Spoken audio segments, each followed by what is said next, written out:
No tere õhtust siis kõigile või varaõhtust ja meie vaatajatele portaalide vahendusel ka siis. Minu nimi on siis Ave Tölpt ja minul on sai osaks see au täna siin natuke modereerida ja olla koos inimestega, kes on Jazzkaart algusest peale olnud sellega seotud. Anne Erm, Raivo Taffenau ja Immo Mihkelson. 30 on ääretult ilus number. Ka inimese vanuses on see küpsemise sellise vabaduse aeg. Kuidas Jazzkaarest, Jazzkaar 30, ma küsikski kõigi kolme käest, kuidas või millised märksõnad võiksid siis seda perioodi iseloomustada? Anne äkki siis alustab. Ikka küpsuse poole ja uute ideede poole ja Eesti džässi taset tõstes ja maailmaga ühele liinile nagu hoides, jah. Hoides nagu moodsat joont, ajaga kaasas ja ühiskonnaga kaasas. Nii. Minu jaoks on Jazzkaar alati selle aprillikuus, see on 30 aastat juba nii läinud. On olnud üks suur ootusärevus. Selles mõttes, et ma alati nagu mõtlen, kui see aprill kätte jõuab, siis hakkab tekkima aprilli alguses selline ootusärevus, mis nüüd jälle saama hakkab. Et kui seda ei oleks, siis oleks selle koha peal üks tühi koht. Näiteks eelmine aasta mul kuidagi juhtus nii, et ma panin Jazzkaare ajal ühe reisi. Ja tegelikult ma reisil olles, mul oli tegelikult jube kahju. Olgugi, et see reis oli vapustavalt äge. Aga mul oli jube kahju, ma kogu aeg rääkisin, et huvitav, täna mängib see ja see ja see. Ja tegelikult on kuskil sees see, kuskil siin sees on see Jazzkaar alati olnud ja ta on ja ilmselt ka alati jääb sinna. Mina mõtlen mõõtkavade peale, et näiteks 30, kui puu on 30-aastane, ega ta ei ole ju veel täiskasvanud ja inimene 30-aastasena pole ka õieti midagi. Aga ühe festivali puhul 30 on midagi erakordset. Sellepärast, et kuulajaskond või publik ei kannata seda välja. Ühesõnaga, see publik, kes on kasvanud festivaliga, ta on mitu korda selja pööranud ja ära läinud kuhugi mujale, midagi muud elus hakanud tegema, mis tähendab, et Jazzkaare publik on tegelikult mitu korda oluliselt vahetunud. Et need inimesed, kes 30 aastat tagasi siin käisid, muide ma nägin esmaspäeval ühte inimest, kes oli esimesel festivalil ja ta meenutas seda ja ta oli väga hallipäine, ta oli väga pikkade juuste ja väga pika habemega ja tal oli huvitavaid meenutusi Grisha Lotman Tartust. Aga tema oli vist ainukene, ma kujutan ette, vaevalt keda, näen, siin on mõni veel. Aga igal juhul ma ütleksin, et see 30 on erakordne selle festivali puhul, et mitu korda on vahetunud publiku tuumasa. Ja Anne Erm on ikkagi istub ja naeratab. Tuum on olemas. Peab ju olema mingi juurikas või vundament või millele siis peale kasvab rohelus ja uued õied. No, küsin siit edasi, milline on siis see publik praegu? No, publik on üsna noor võrreldes Euroopa festivalidega, kus on põhiliselt kiilaspead ja hallid juuksed, siis meil on igas vanuses kuulajaid, selles mõttes, et klubiüritustel on palju noori, tõsisematel, traditsioonilisematel kontsertidel on ka vanemaid inimesi ja see keskmine vanus on 36 praegu, nii et pole paha. Natuke rohkem kui festivalil meil, jah. Kas just need nimelt võib öelda, et need erinevate stiilidega lisandumine läbi aastate on toonud ka seda nooremat publikut, et on klubi, on popistiil, on nagu erinevaid muusikastiile tulnud? Ja see on algusest peale nii olnud, sest et see on tingitud sellest, et Eesti on lihtsalt nii väike ja meil ei ole võimalik free jazzi festivali korraldada, aga suur rõõm, et meil vähemalt selliseid kontserte on alati ja sel korral oli isegi eksperimentaaljazzi päev, mida kureeris Maria Faust ja mis oli tõesti väga kõva poweriga tehtud ja südamega loomulikult ka. See võiks ju traditsiooniks siis saada või ilmselt saabki? No ma ütlen, et alati on olnud ka neid teistsuguseid artiste, kes ei ole peavoolu esinejad, et publikut peab harjutama ja need, kes olid, need olid väga tänulikud, et tooge veel ja selline päev peab ikka olema. Nii et igal muusikaliigil, žanril, stiilil on oma austajaskond olemas. Ma tulen korra tagasi selle ootusärevuse juurde, mida Raivo mainis ja kas see ootusärevus, kui te esimest korda korraldasite seda, kas see on meeles, see ootusärevus ja kõik need tunded, mis sellega olid, või on see niimoodi, et ongi, iga kord ongi see sama ootusärevus?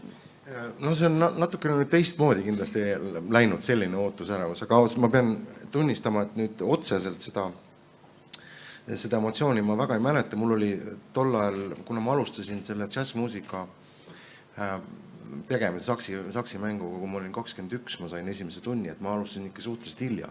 Praegu 21 mängivad juba niimoodi, et maa on must, eks.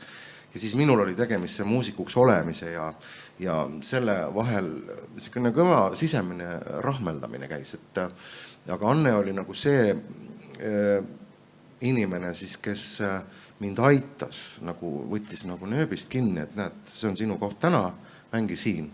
Sest ega ma väga ei teadnud, sest et kui inimene on ikkagi 5 aastat ainult džässiga tegelenud, siis ta pole tegelikult veel, ja kui meil ei olnud ka õigeid koole, ega me olime ju kõik nagu poolelt ise õppinud tegelased. Ja Anne oli siis, kes nööbist kinni tiris ja pani siia, leidis mind jälle üles, järgmine festival jälle nööbist kinni. Vaat see nööbist kinni tegemine, vaata see ongi tegelikult see ootusärevus ongi see, et Anne kunagi niisama ütleb, kui sul midagi on, siis paku. Ja mis ma Anne jutu jätkuks, ma tahan, Anne just rääkis, et see festival kui festival, aga ma ütleksin ka veel selle poole ära, mis ma olen tähele pannud festivali kavade puhul üldse ümber Euroopa ja väga kuulsad festivalid, siis ma nimesid ei nimetasin, aga teatud festivalidel, kus on nimes jazz sees, mingi jazzfestival, siis see sõna jazz nagu nimes müüb.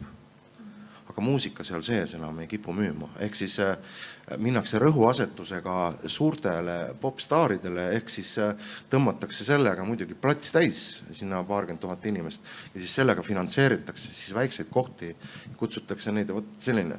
Ja Anne kiituseks ma ütlen, et kui ma nüüd tagasi vaatan kogu selle 30 aastase kava peale, siis Anne pole kunagi devalveerunud selle sõnaga ja muusikaga seal sees.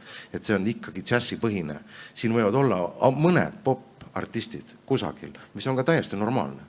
Aga üldpilt, kui ma vaatan seda festivali, siis see on kuldsete tähtedega džässfestival. No siiski on olnud neid juhuseid, ma mäletan, et Helmut Annikoogi ütles, et see pole ju džäss ja mõni on veel öelnud ühe ja teise esineja kohta, et see pole džäss.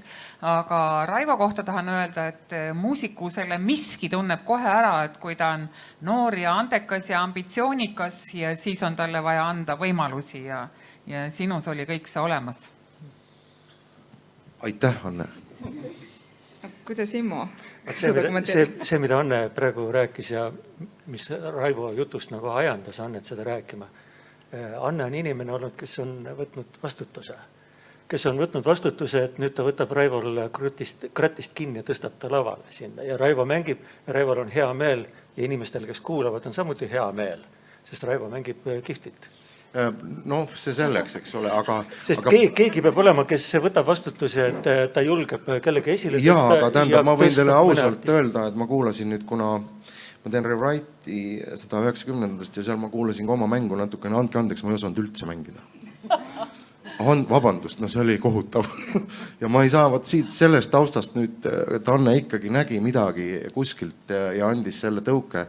Tegelikult, kui me mitte ei räägi ainult džässist, siis 90-ndad olid, mitte ainult mina ei olnud teelahkmel, ütleme, mis üldse saab, sest et vaadake, mis olukord oli sellise rubla, kui rubla kukkus sama kiiresti nagu sama kiirusega kui Shanghai ja Pekingi vaheline kiirrong. Ta läks kuidagi nii odavaks ja nii kuidagi ja muusikutel oli väga suur ja väga raske selles mõttes äraelamiseks, kuidagi pillimänguga äraelamiseks. See oli see väga oluline hetk, kus paljud muusikud otsustasid, et nad lõpetavad ära.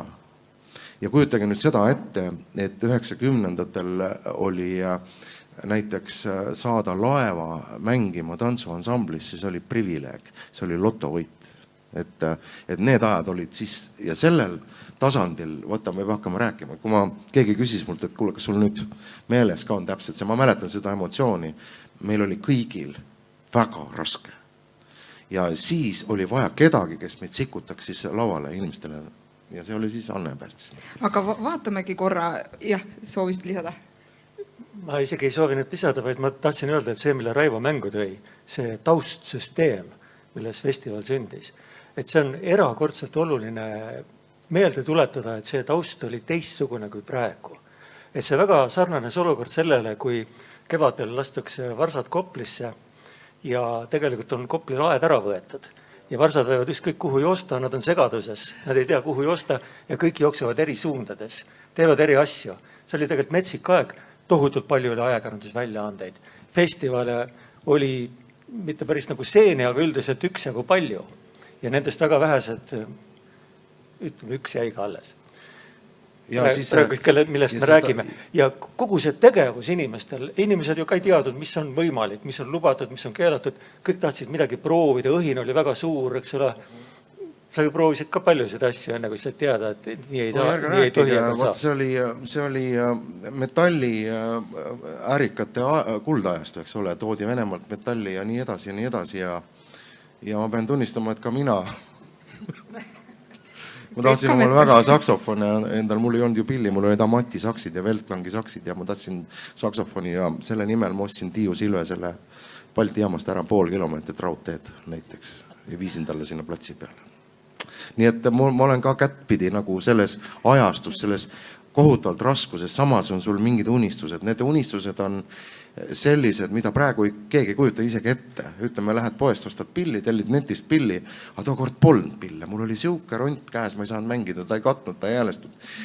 Ja ma tahtsin, see tahtmise jõud oli nii mega, et ma läksin ja ostsin Balti jaamast 0,5 kilomeetrit raudteed riskiks. Ja kujutad ette, millises olukorras Anne festivali nüüd tegi. Anne räägib edasi. Just, vaatame neid esimesi kavasid. Esimene kord oli ikkagi päris hea, sest et kehtis veel rubla ja Anne ei teinud seda festivali kaugeltki üksi, sest oli Eesti Jätsliit loodud toonane, kus olid Helmut Anniko, Arvo Pilliro, Gustav Kikerpuu, Tiit Lauk ja nii edasi. Nemad tahtsid, et saaks taastatud Tallinna festivalid. Anne oli poole suuga lubanud Gruusia bluusi ansamblile, et tulge, et teeme kontserti siis, kui te nii väga tahate. Ja festivalid olid juba Moskvas, oli rahvusvaheline festival, mida me Ehalaga külastasime. Tbilisis oli rahvusvaheline festival. Ja viimastel aastatel oli ka Pärnu Fiesta, mis oli nagu suureks eeskujuks 89. Ja siis paljud arvasid, et ei ole vaja seda Tallinna festivali, et meil on Fiesta ja meile sellest aitab nagu küll.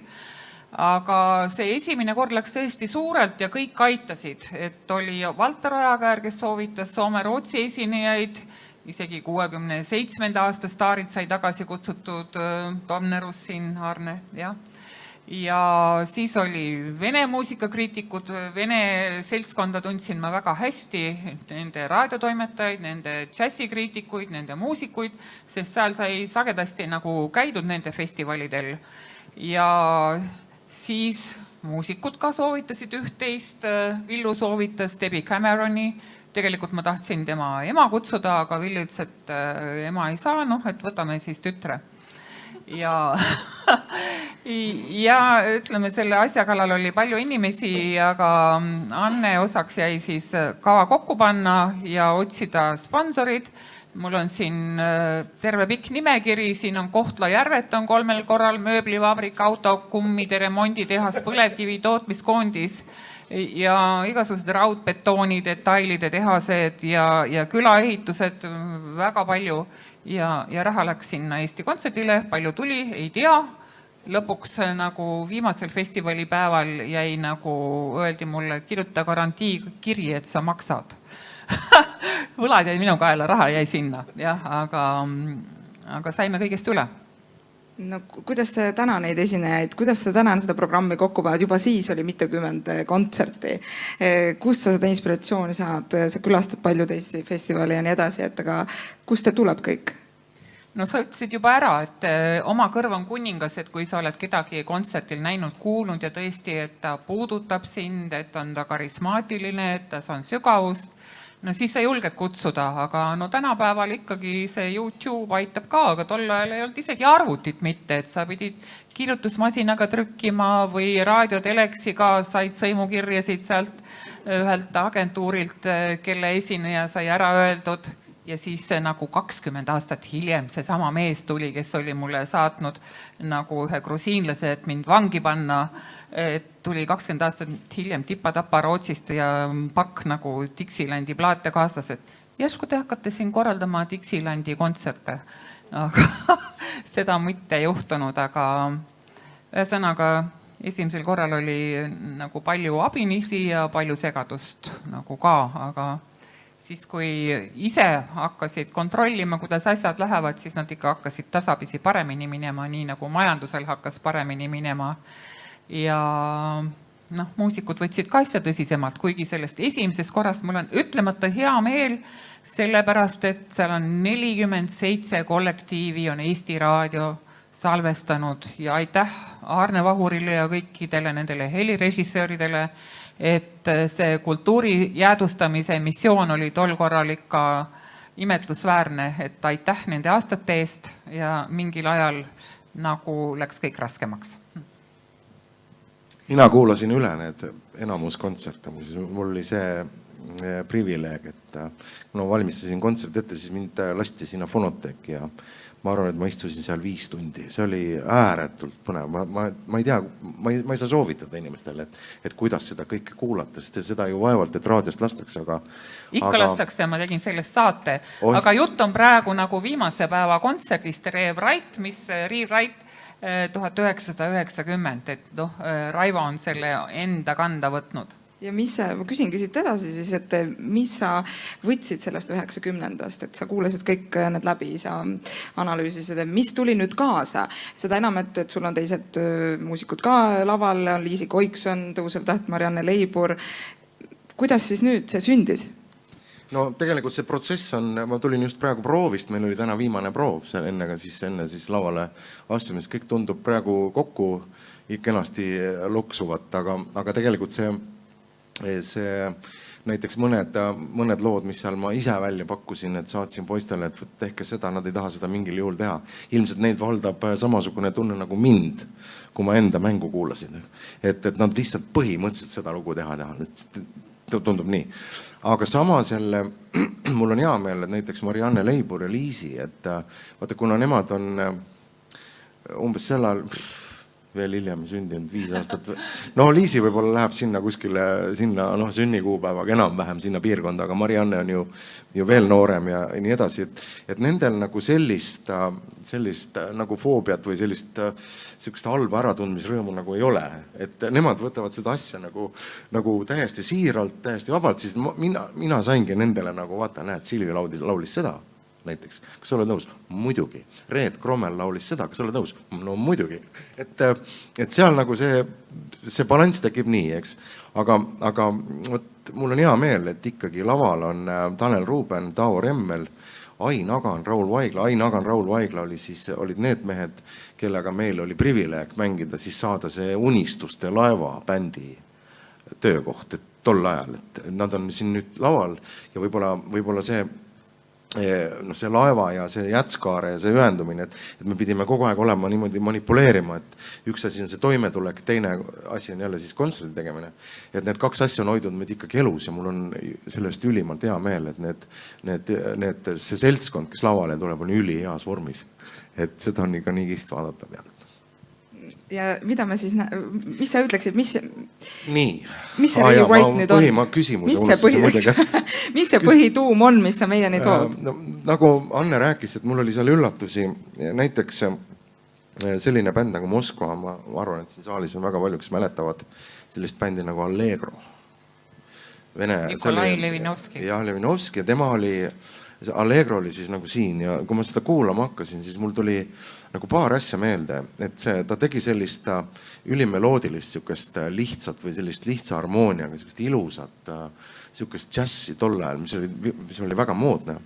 ja sellest on siis tegelikult natukene välja kasvanud ka praeguste džässimeeste nagu selline foobia või selline hirmulugu, et Californias ei teata mitte midagi muud kui smooth jazzi, eks ole, et seal Kenny G, George Bensonid ja nii edasi, et see asi on arenenud liiga kaugele selles mõttes ja nüüd ollakse hädas. Et see lihtne džäss või see Allegro mõte oli minust väga hea ja ma arvan, et ma tulen siia, löön rinna ette ja mängin seda õiget, seda smoothi ka natukene. No, see on selle ajastu muusika. Teine, mis ma leidsin, väga huvitav bänd oli Norra Fairplay. Üli huvitav. See oli juba täpselt see Norra jälle. Kuidas nad siia kõik said? Ma aru saamatu. Ma tean, et see oli esimene džässiplaat, mida ma üldse sain, aga see on nüüd kuskil ära kadunud, aga tema lauljatar Erin Rosland teeb praegu sellist free džässi laadset improvisatsiooni ja praegugi esineb. Ja Fairplay ja see on uskumatul ilusa kõlaga ansambel ja siis ma muidugi vaatasin selle kava ja kuulasin lugusid ja siis on üks lugu seal, mis Aare Tomnerus mängis ja oli huvitav, et temal oli see lugu kavas ja siis oli Arvo Pilliroo see lugu kavas, et Arvo Pilliroo ja Aare Tomneruse lugu nimega Secret Love tuleb just selle pärast ettekandele, et kaks bändi mängisid teda ühel festivalil, muidugi eri versioonides, aga meie tegime siis natuke uue versiooni ja nii edasi, et tegelikult on seal põnevust väga palju, muidugi Silviu Rait, ma ei saa üle ega ümber, sest ma olen Silviu Raidiga ikkagi väga palju koostööd teinud ja see tema power, tema nagu muusikasse sisseminemise oskus, tema hääl ja eriti kui me räägime prantsuse šansoonidest, et ma ei saanud sellest üle ega ümber, nii et head sõbrad, akordion on laual. No seda kantakse üle, liigun ajakirjanduse poole, ka muusikaajakirjanduse külje poole, neid kontserte kajastatakse, vabatahtlike tiim on suur, välisajakirjanikud on. Imo, kuidas sina näed, mis on muusikaajakirjanduse poole pealt muutunud, kuidas nüüd, kas midagi on muutunud? Kuidas on see ajas liikunud? Ma tahaks sellest hoopis laiemalt rääkida, sellepärast et esiteks Anne muidugi väga alatähtsustas oma rolli selle festivali juures. Ta ei rääkinud sellest, et kui esimene festival läbi sai, siis need organisatsioonid pöörasid talle selja ja ta tegi hulk aastaid praktiliselt üksinda. Aeg-ajalt käisid tuttavad ja sõbrad patsutamas ja julgustamas teda.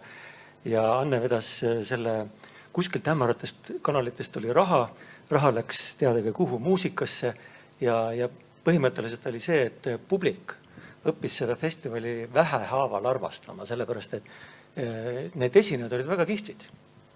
Need esinejad olid väga erakordsed, ma ei hakka pikalt rääkima, mis põhjused. Näiteks, ma mäletan mingit korda, üks esimese festivali oli Sakala suur lava, 2 inimest laval. Üks tuba lauljatar ja üks Ameerika saksofoni mängija. Ja kui see kontsert läbi sai, siis Valter Ojakäär oli täitsa marus. Niimoodi seda ei suuda vana mees ennast kuidagi talitseda, ütleb, ta pole elu sees näinud niisugust saksofoni tehnika kaskaadi. Nii pikalt ringhingamist, ülepuhumised, kõik need, luges pika joru, need igasugused tehnikaid, kõike oli. Ja niisugusest kogusest nii palju. Ja need, kes saalis olid, need said ka aru, et oli üldiselt väga kihvt ja erisugune. Ja see oli nüüd üks näide sadadest. Tegelikult selliseid juhtumeid oli palju. Ja nagu ma ütlesin, tollel ajal ajakirjandust oli ikkagi praegusega võrreldes meeletult palju. Väljaandeid oli, teil pole nii palju käsi, et näppe panna. Siin kamba peal ka ei ole nii palju, kui oli väljaandeid, kes kõik kirjutasid. No sellest. Nimeta mõned. Hommikuleht oli, Eesti elu oli. Ja. Need oli nii palju, ma mäletan, et neid oli kohutult palju. Ja enamalt nendest kirjutasid. Ja üldiselt igaüks leedis midagi, mida kiita, eks ole. Ja vähehaaval. Vaata, ajalugu sünnib mitte niimoodi, et nüüd on ajalugu. Ajalugu sünnib ikka niimoodi, et sedasi lehthaaval. Et te lehitsite selle nagu läbi, pöörate ja siis on ajalugu. Jätskar kogunes ka niimoodi lehthaaval, aasta kaupa niimoodi, see kuhi kogu aeg läks kõrgemale, need elamused ja need sündmused ja see kuvand tekkis. See on kõige tähtsam, et kusagil 10 aasta jooksul Anne pidas vastu selle aja. Ta vedas selle festivali sellest ajast läbi, sellest imelikust veidrast ajast. Ja see festival pidas vastu ja see kuhi tuli piisavalt suur. see kuvand, mis tekkis, festival oli ju kevadesse läinud, see hüüdlause, et Jazzkaar toob kevade, alati läkski soojaks. Aega. Ja kolisime kevadesse, aasta oli 1995, nii et seal oli mõni kuu vahet, kui... Te käite ringi, siin on festivali plakatid vanad, vaadake, kui värvilised on vanad plakatid. Kui rõõmus oli see kuvand, mis oli vaja inimesteni viia. Et nad tuleksid kontserdile, nad tulid kontserdile, neil oli jube hea meel. Nad läksid täitsa marr, oli selliseid kontserte küllaga, kus saal, ma ei tea, pool tundi kargas jalati jalale ja vehkis kätega ja röökis kaasa ja inimesed läksid välja, võib-olla unustasid ära, kõik ei unustanud, paljudele jäi see meelde millegi positiivsena. Ja nüüd ajakirjandus kõike seda ju kajastas. Ja see kuhi seda positiivset kuvandit, see muutus ühtäkki kusagil 2000. alguses nii suureks, kuidagi kujuteldamatult suureks. Et seda oli võib-olla isegi raske kanda minu arust, aga ei, seda sai kanda siis juba rõõmuga, kui aasta oli näiteks 1997 oli üks selliseid erilisemaid aastaid, kui meil oli Mari Boine ja Jazz Lloyd ja Karvarek ja siis oli kuidagi kergem ka sellepärast, et saatkonnad toetasid päris suurelt nagu esimestel aastatel, jah. Ja tegelikult kui kaugemalt vaadata ja rääkida väga tõsiselt ja nüüd sellise ajakirjaniku positsiooniga, et ma vaatan Jazzkaare 30 aastale tagasi ja ma julgen väita, et Jazzkaare alguse aegadel oli väga kõva tegija külm sõda, õigupoolest selle külma sõja lõppemine. Meie siin ei teadnud midagi külma sõja lõppemisest, keegi ei öelnud, mis kuupäeval see sõda lõpetati, lepingut ei kirjutatud alla, aga märk oli selline, nagu tagantjärele tundub, hakkasid tulema üksteise järele Tallinnasse välismaised kultuuriesindused, saatkonnad. Kõigil oli raha esinejate siia toomiseks. Ja üldiselt mulle tundub niimoodi, ma ei ole küll statistikat teinud, aga suurem osa nendest esinejatest, mida need kultuuriinstituudid toetasid ja need saatkonnad, olid sellised otsingulisema ja loomingulisema suunaga, mis väga palju vormis ka festivali nägu, sellepärast, et kui on kinni makstud esineja, näiteks ma olen mitu päeva siin festivalil käinud, minu kõige suurem festivali mulje on olnud Peter Brötsman. Aga tollel ajal oli niimoodi, et mõnel festivalil oli umbes 5 sellist Brötsmani tüüpi peaesinejad suurel laval üksinda mängimas. Ja samal ajal Downbeati kriitikute tabeli number 1, sopran-saksofoni mängija täpselt sellel ajal. Maailma kõige parem sopran-saksofoni mängija, üksinda laval mängib. Saal, mitte päris täis, aga ütleme 2/3 võib-olla küll. Ja inimesed päris ära ei läinud. Ta lõpetas mängimise, ikkagi saal oli veel suhteliselt palju inimestega täidetud. Näiteks, et see kirevus oli ikka väga suur, see vikerkaar, see Jazzkaare vikerkaar, mille Anne ehitas, see oli ikka väga võimas, kirkalt säras niimoodi päikese käes, kevadpäikese käes. No ära nii palju kui kiida, et siin oli natukene sinu... Ma üldistan, see on ajakirjanduslik üldistus. Jah.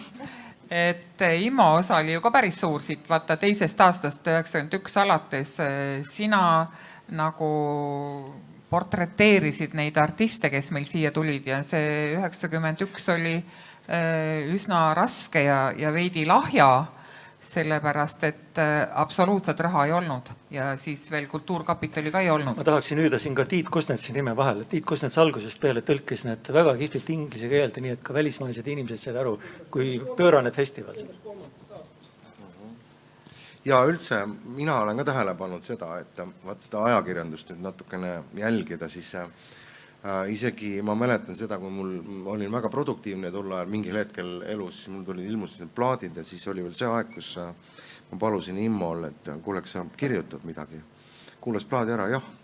Ja siis ka see tema artikkel ilusasti kenasti seal ajalehes ilmus. Ja siis ühel hetkel avastasin, et kui ma talle pakkusin, ütles, et kuule Raivo, et ajad on nagu keerulisemaks läinud, et tead, siis ma mõtlesin, et äkki mul on halb plaat või midagi, et talle äkki enam aga selgus, et ikkagi tegelikult ajakirjandus tõmbas ka kogu aeg seda kajastamist natuke tagasi ja tagasi, aga Immoga oli väga lihtne ja ma teadsin alati ja Immo artikleid oli väga mõnus lugeda. Selles mõttes ma nüüd hea küll, ma ei kiida Annet, aga nüüd läheme sinuga natukene ja see on väga oluline komponent, see kajastamine. Ja sest, et praegu on ikka nii palju kontserte, ma tunnen, et ma nagu natukene teen tühja, et ma teen selle ära, ma näen, kuidas inimestele meeldib ja kõik, aga vaata seda huvi ka ajakirjanike poolt on ikkagi väga-väga palju vähemaks jäänud, kui teie ajal oli, et te olite sellised ikkagi natukene fanaatikud ka. et te tahtsite olla seal juures oma isikuga ja seda nagu siis võimendada ja kajastada ja milliste maailma artistidega Immo on intervjuusid teinud, et see oleks ka üks suur varasalv, kui sa selle kunagi avaldad. Ja. No vaadake, siin on, te ajate praegu midagi natukene sassi, tegelikult mõlemad. Me räägime siin Jatskaarest ja see, millest teie minuga seoses räägite, see on nagu selline satelliittegevus, selline tiirutab kusagil kaugel. Ma vaidlen vastu, sest sinu jutt oli argumenteeritud alati, sinu jutt oli nii hea lugeda. Seal ei olnud ainult kiidulaulu. Ma räägin edasi. Tegelikult oli asi niimoodi. Eile oli siin, oli Jätsu arengukava arutelu, siin oli palju sellist roosilõhnalist mõtet ja sellist tugevat, ilusat, säravat visiooni õhus. Ma muutusin natukene kärsituks, ma hakkasin telefonist lugema ühte artiklit. Lugesin ühest Ameerika ajakirjast ühe artikli läbi. See oli väga kihvt lugu. See oli sellest kärsitusest ja sellest, kuidas inimesed praeguses ajas nagu eriti ei kannata aeglasi asju. Näiteks see, et 2006. aastal kui te tegite internetilehe lahti, siis 4 sekundit lehe avanemine oli täitsa okei. 2009. aastal 2 sekundit käis küll. Praegu, kui veebilehekülg vähem kui 4 sekundiga avaneb, te olete juba üldiselt marus. Midagi on lahti, midagi on jama. Informatsiooni liikumise kiirus 100 aastaga on 20 miljonit korda kiirenenud. Ja tegelikult seal oli juttu ka sellest, et see kärsitus, mis inimesel tekib, et see on bioloogiline mehhanism. Et see kui inimene proovib midagi teha ja välja ei tule, siis ta peabki muutuma natukene kannatamatuks ja kärsituks. See annab nagu märku, et proovigu midagi muud ka. Ja nüüd, kui selle festivali juurde tagasi tulla, siis tegelikult loogiliselt võttes Anne oleks pidanud pärast 3., 4. korda muutuma piisavalt kärsituks ja järele jätma. Või siis tegema palju väiksemat festivali. Aga Anne oli hull. Anne tegi seda festivali sama suurelt praktiliselt edasi, kusagilt kannatades, mismoodi ta aasta aega ajas raha kokku. Tekitas endale mõne päevaga tohutud võlad ja siis jälle aasta aega tegutsesid seda uuesti raha leida, sponsoreid, kõike muud. Et ma räägin seda sellepärast, Anne ei olnud kuidagi bioloogiliselt käituv, et ta nagu ei läinud kärsituks. Ta nagu teadis, mida ta ehitab ja ta ehitas seda edasi.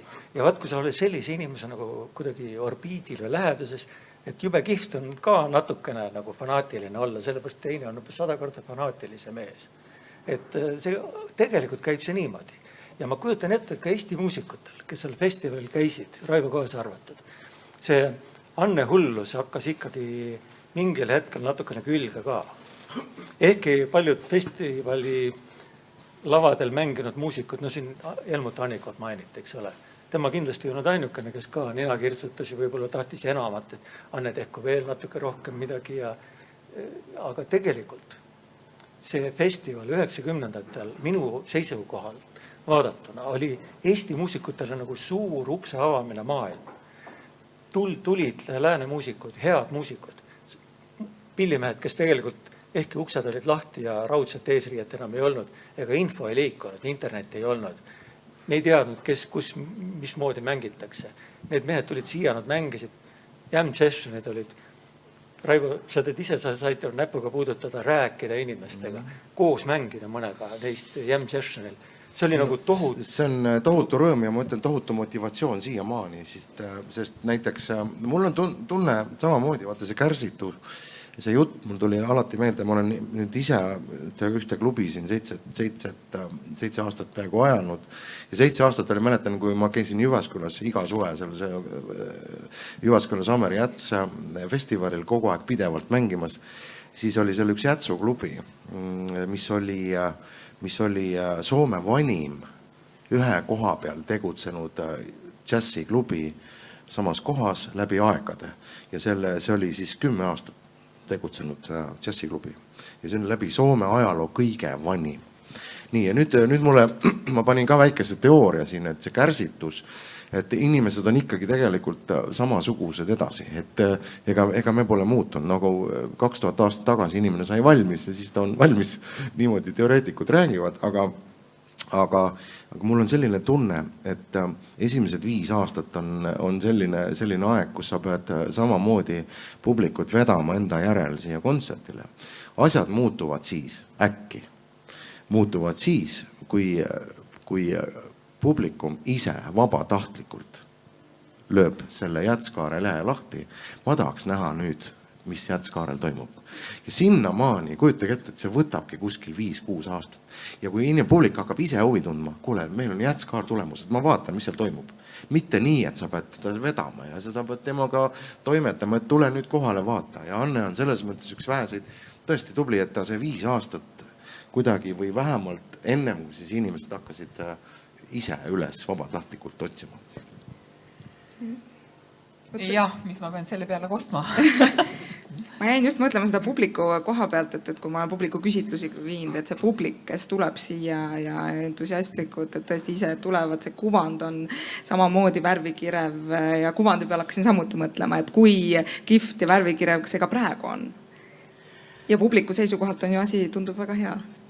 Jaa, ma arvan, et see värvikirjevus on jäänud läbi aastate, aga mis on teistmoodi, kui alguses oli Jätskaar üks väheseid tegijaid ja tegime ka hooajakontserte juba, esimesed olid Kraali teatris, kui Kraali teater avati siin 92. aastal ja praegu teeme ka aasta läbi kontserte, aga publik on jah, aastatega ikkagi väga palju muutunud ja vahetunud ja publikust oleneb, aga väga palju oleneb ka artistist, et kuidas tema kasvab ja kuidas publik ta omaks võtab, et 10 aastat võttis aega, igal aastal või isegi rohkem. Kadri Voorand on meile esinenud ja nüüd inimesed teavad, kuhu nad tulevad. Võib-olla veel paar aastat tagasi nad ikkagi ei teadnud. Aga näiteks noorem generatsioon, ütleme, võin nagu oma poja suhtes öelda seda, et ta viskas mulle sellise lause enne, kui see Jätskaar algas, et tead, et paps, et nüüd on küll siuke värk, et mina kavatsen elada siin Telliskivis. Need kõik kogu festivali aja. Ja vaata, minu meelest sellel oli mingisugune selline ajalooline nagu sõnum, et on kasvanud peale uus generatsioon meil, noored inimesed, kes tegelikult, ma ei tea, mis sõnu nad chillivad või hängivad või ma ei tea, mida nad teevad, aga igal juhul nad tahavad veeta kvaliteetmuusika sees oma aega. Ja kui juba mulle tema niimoodi ütles, siis ka enamus tema sõpru kõik on siin kohal. Nii et tegelikult nüüd on tekkinud olukord, millest mina ütlesin, mul oli ootusärevus, aga nüüd on see noortele selline reaalsus, selline reaalne viibimise, eneseharimise koht, selline laivi kuulamine, suhtlemine, kõik olukord, nagu see džäss on eluaeg olnud. Et see on äge. No kõik on nende jaoks nagu võimalik, et praegu tõesti on see konkurents erinevate ürituste ja stiilide ja esinejate vahel on kohutavalt suur, aga tohutult hea meel on tõesti, kui ikkagi paar aastat noor generatsioon veedaks siin Jätskaarel, et kes jääb ja kes ei jää, aga et vähemalt nad saaksid selle maitse suhu. Kas ma tohin džässist rääkida natuke? Sõnast džäss. See oli festivalil alguses ju, esimene festival oli Tallinna džässi ja bluusipäevad. Ja siis tuli Jätskaar ja nii edasi. Tegelikult üks asi, mis on Jätskaarega seonduv, kui selle 30 aasta peale vaadata niimoodi kõik need aastad koos, ütleme, panna need ritta sinna ja vaadata koos nende aastate peale, siis on toimunud üks selline kentsakas asi, mida mina isegi peaaegu nagu selliseks maagiliseks teoks julgeksin nimetada. Kirjutasin sellest ka kunagi ammu ja seda lühidalt kokku võtta võiks umbes niimoodi, et Anne Erm kodustas Eestis sõna džäss. Džäss on igal pool, näiteks eelmise aasta müüginumbrid Ameerikas olid niimoodi, et džässi müüdi, sealhulgas ka seda Los Angelese smooth jazzi eriti, mida miljonites tiraasides müüakse. Selle turu osakaal oli umbes 1%. Kõik kogu müüdud muusikast, väga väike. Džäss on üldiselt selline väga nurgatagune nähtus. Kui öeldakse džäss, siis enamik inimesi pistavad plagama. Nad teavad, et mingi kriiskamist kuvand ei ole hea. Aga Eestis ei ole see nii. Ja Eestis ei ole see nii tänu Jätskaarele. Jätskaarele. Ma eelistaksin seda rahvalikumat Jaskar tuletist. Ja see on juhtunud aegamisi, aastalt kogu aeg niimoodi vähehaaval. Ja samal ajal see, mida Raivo enne rääkis, et Euroopas paljud festivalid on võtnud ette selliseid julgemaid programmivalikuid. Näiteks juba 90ndate lõpus Montreux Jazzi Festival võttis pealavale ühe niisuguse trash metal bändi nagu Megadeth. See on see Metallica tüüpi, niisugune väga karm andmine. Jätskarel midagi sellist ei ole olnud. Ütleme, nii hullu asja pole ikkagi olnud. Ehk nagu on olnud sellist... Magma. No teate, see on kunstrock. See rõhuga esimesel liitsõna poolel. Nii et see, mis on aastatega juhtunud meedia kaudu inimestel, Eestis ei page inimesed ära, kui nad kuulevad sõna jazz. Neil on see tunnetus selle sõnaga seoses palju pehmem, palju positiivsem, palju parem. Ja minu arvates on see väga selgelt Jätskaare teene. Annel oli vaja saali publikut. See sõna oli vaja ära kodustada, meeldivaks teha muusika kaudu ja see on tehtud. Nagu seal oli nagu tehtud. Kuskil oli, jah? Kuskil oli. Ja ma ei tea, ma lihtsalt ei suuda kirjutada D, G ja Ä. Aga äkki paneks lihtsalt A-le 2 täppi peale. Vaata, Türi viin on ka maailmas väga populaarne või mis asi. Lihtsalt paned A-le 2 täppi peale. Võib-olla see toob natukene seda ugrit. Ugri-mugri, jah. Selliseid ansambleid on olemas, mis 3 tähega. Merli, mis oli? Polk. Jah, ühesõnaga. Siis see muudatus tuleb, ma saan. Ja Jätskaar ja me kirjutame JAZZ rahvusvaheliselt, kõik saavad aru, milles asi on. Et selles mõttes minu kogemus on ka just, et ma olen paar korda nüüd sattunud sellistele kontserttuuridele. Üks oli meil Meelis Vindiga Londonis kirikutuur, 5 kirikut, duokontserdid ja siis meile kirikuõpetaja ütles, et vaat siin majas nüüd mängitakse ajaloos esimest korda džässi. Nagu teada, inglased on väga konservatiivsed inimesed, eks. Ja meie publiku keskmine vanus kippus olema seal kuskil 82 ja 92 vahel, eks. Ja midagi ei ole teha. Ega ma ei taha kuidagi moodi ala hinnata, neid oli vähe, aga see missioon ja see olukord oli väga tore. Meid võeti väga hästi vastu, aga ikkagi kui 5 kontserti kirikutes paned seal niimoodi ja siis meil samal tulime sealt tagasi, me tegime trio kontserti vist Nigulistes Jätskaarega. Meil Ricardo Padilla mängis veel perkussiooni kaasa. Ja siis ma mäletan seda, et Ricardo Padilla ütles üks lause, et kuule, mis teil siin Eestis toimub? Ma tulen siia džässi mängima, free džässi teiega. Niguliste kirik on täis ilusaid noori inimesi. Et kuidas see võimalik on? Võt selline lause tuli ja siis ma täpselt seda sellist natukene vanemat generatsiooni ma nägin nüüd koos, kui ma Nils Landgreniga mängisin nüüd 3 aastat järjest seal Jazz Baltica festivali, tema seda korraldab ja olin seal Jazz Baltica ansamblis üks liige ja siis meil oli alati esimene kontsert kell 6, kus oli hästi palju inimesi, seal võis olla alati 1000 inimest vähemalt sees, aga kui ma siis lavalt alla vaatan, siis on ikka valdav selline minu moodi või veel haljem natukene, aga see pilt on selline ja noori inimesi isegi peale kontserti, kui sealt inimesed välja tulevad, seal noori inimesi väga ei näe ja selles mõttes see on imeks pandav, mis Eestis toimub tegelikult. Ma ise ka olen täiesti mõelnud selle peale kogu aeg, et kuidas see saab olla võimalik. No ja Telliskivi, eks ju, see on suurepärane võimalus, suurepärane koht, mis siin väga. ka Philly Joe, isegi tegelikult ka Nigulistes on olnud ka see, kui siin kirikus teha, siis tegelikult mõjub fantastiliselt ja saal on täis.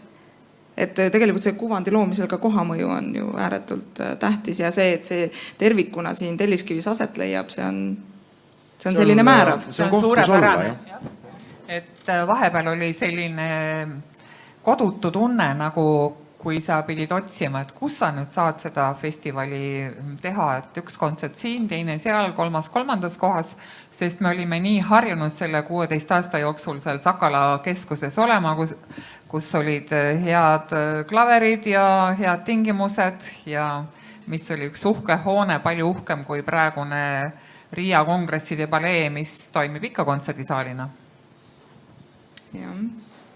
Ma lähen korra tuleviku teemadesse ka, et ka ise oli neile see arengukava džässijutul ja 2030, mis siis loodetakse ja soovitakse teha ja ka erinevaid kohtasid siis Eestis luua, kus on tehnika olemas üle Eesti. Ja ma hakkasin selle valguses mõtlema ka, et kuidas siis Jazzkaarel, et kas on ka mingi arengukava või on mingid mõtted, mis siis see järgmine 10 aastat ees, mis meid ootab või mis siin need soovid ja unistused võiksid olla? No unistus on ikka see, et oleks veel rohkem noori inimesi, et meie muusikud oleksid väga nõudlikud enese suhtes ja et annaksid endast 120% energiat. Ja eks Jazzkaar püüab ka investeerida tehnikasse, et ühte-teist meil juba on, et ühed väiksed valjuhääldajad. Kõige esimene asi, mis me kunagi saime, Canon kinkis meile klaveri. See klaver on nüüd 30, ligi peaaegu 30 aastat teeninud. Enamasti Jazzliitu seal klubiruumides olles. Aga me oleme, meie pillid on meid aidanud, et neid on päris palju nagu laenutatud ja trummid tulevad ka juba olemas, nii et me natukene investeerime ka tehnikasse. Akordion ka tuleb. Kui sa meile kingid, siis tuleb akordion ka, siis me hakkame kontoripidusid korraldama akordioni saatel. Et see oleks väga tore, sest et tehnika laenutamisse on ka võib-olla mõttetult palju raha läinud vahetevahel. Aga kõige tähtsam on siis ikkagi meie inimesed, et meil on noored, targad, pidevalt nagu uusi väljundeid otsivad, nagu Merli siin, kes teeb 10 asja ja pidevas arengus nii-öelda ja meil on kõik selline tiim, et Anne jääb siin natukene ajast maha. No Raivo ja Immo, kuidas teil selle tuleviku mõtetega on? No kui ma nüüd isiklikus plaanis, ma tahaks 10 aasta pärast. Kui ma praegu tulin siia proovist, tassisin Village Show'st autosse parklasse oma 4 pilli. Sopransaks, altsaks, tenorsaks ja akordion, eks. Kui ma nüüd isiklikus plaanis mõtlen, ma tahaks 10 aasta pärast täpselt sama protseduuri korrata. Siis on minuga väga hästi kõik. Mina kujutan tõesti ette seda 10 aasta tagust tulevikku, sest praegu see, mis ümberringi toimub, see muutub väga kiiresti ja inimeste ootus ka tegelikult selle, mida nad tahavad või mida nad ei taha. See on ka kuidagi väga sellises imelikus voolavas olekus. Aga üks trend, mis praegu nagu tundub olevat see, et vinüülplaadid tulevad tagasi. Et CD-de müügilangus on nagu peatamus ja see kõver on kuidagi, ei ole enam nii järsk allapoole. Et paljud muusikud Raivo teeb seda omast käest, aga sa tegelikult ka nagu, sa oled harjunud niimoodi, et sa käid mängimas ja mängid, eks ole. Nooremad muusikud mängivad juba niimoodi, et nad mängivad kaamera ees näiteks, eks ole. Jaa, seda ma olen tähele pannud. Aga et see tunne, et muusika peaks kuidagi olema inimesega seotud ja ta peaks olema mingil moel see kogemus ka puute kaudu, ehk siis nagu plaadi katsumise kaudu meelde tuletatav. Mulle tundub, et see kuidagi vähehaaval hiilib tagasi. Et pole üldse võimatu, et see, mis 10 aasta pärast toimub, on üsna sarnane sellega, mis praegu toimub. Ja Jazzkaar on selles osas väga radikaalne sellel ajal. Ma mäletan umbes sellel ajal, 90-ndatel, kui ma olin seal Otsakooli sattusin, seal oli Neeme Järvi selline workshop või selline, lihtsalt selline jutuõhtu, et küsiti sealt temalt küsimusi ja siis keegi küsis, et talt sellise küsimuse, et vot tol ajal oli see keeruline, teatrid olid tühjad ja eks kontsertisaalid ja enamjagu ja kõik nii ja küsiti, et öelge, et kuidas saada siis nagu rahvassaali, et mis te arvate, et te olete juba nii kaua välismaal elanud ja selles lääne ühiskonnas ja nii edasi. Väga lihtne, söötke rahval kõht täis ja nad on teil kohal. Ja see statistika nagu ütleb, mul tuli see meelde, see Neeme Järvi lause, kui eelmine aasta ma lugesin kuskilt intervjuud näiteks või mingi statistikat, kus Saksamaal külastati klassikakontserte rohkem kui jalgpallimatše. Teate, kui hea tuju, jaa, see oli 2017 statistika ja Saksamaal on muuseas, inimestel on, nagu te teate kõik, on kõht väga normaalselt täis. Eks kõik see mure on murtud ja Saksamaal on need mõisad, nii meie mõistes need mõisad ja need vanad lossid, kõik on niimoodi taastatud, seal korraldatakse väikesi festivale. Võeti need festivalid ja sümfoonia kontserdid kõik kokku ja saadi siuke number. Teate, ausades ma kargasin püsti rõõmust, et tegelikult siin maailmas ei ole kadunud ja kõik ei ole kadunud ja tegelikult selle plaadimüügi see olukord, see on muidugi drastiline, eks see jääb eksklusiivseks kaubaks kõigile muusikutele. Miskipärast on üks mure ainult, et stuudiad ei ole küll oma hinda alla lasknud seal mitte kuskil. Pigem vastupidi, siia nagu siis sinna ERR-i pihta ka natukene, et andke nüüd muusikutel võimalus normaalselt salvestada. Et kui me plaate ei müü, see on niikuinii meil selline tükk, mis meil peab taskus olema, sest muidu meid ei ole olemas. On ju. Aga siis vastavalt sellele, kui plaadimüük on kukkunud, on ka minu meelest inimesed hakanud tulema kontserditel rohkem. Et siin on tekib mingisugune tasakaal. Ja praegu on niimoodi, et need pealkirjad, et mingi voolav meedia, see müüb ja see toob raha sisse muusikabusinessisse ja nii edasi. Et tegelikult on ka see selline reklaami hüüatus, need, kes kõige jänusamad raha järel on, need ka kõige rohkem neid hüüatusi välja esile toovad. See, mis kontserdielus toimub, näiteks Ameerikas ma lugesin, et eelmisel aastal oli ka väikene tagasikäik selles kontserti üldkäibes, aga samal ajal tundub olevat selline tendents, et suuremad kontserdid, nende hulk väiksemaks ja väiksemate kontsertide publik aina kasvab. Ehk siis selline muusikaline tegevus rohujuure tasandil on aktiivne. Just nimelt. Mul on selline tunne ka. Nii, Anne, kas soovid veel midagi lõpetuseks? Ja mulle ka väga meeldivad intiimsed kontserdid ja ma ei tahaks iialgi teha kontserti Saku Hallis. Et ikkagi see olla muusiku nii-öelda atmosfääris ja näha tema ilmeid ja tema hingamist kuulata, et need väiksed kontserdid on ka väga armsad, et mis on Kumus või Philly Joe's või ütleme siin Punases Majas ka lähedalt näha ja kuulda artisti hingamist. Ja.